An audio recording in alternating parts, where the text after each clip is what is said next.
శ్రీ సత్యనారాయణుని సేవకురారమ్మా, మనసారా స్వామిని కొలిచి హారతులీరమ్మా.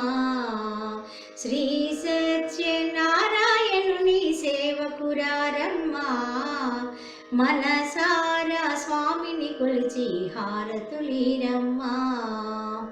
నోచిన వారికి నోచిన వరము, చూసిన వారికి చూసిన ఫలము. శ్రీ సత్యనారాయణుని సేవకురారమ్మా, మనసారా స్వామిని కొలిచి హారతులీరమ్మా. స్వామిని పూజించే చేతులు చేతులట, ఆ మూర్తిని దర్శించే కనులే కన్నులట. తన కథ వింటే ఎవరికైనా జన్మ తరించునట.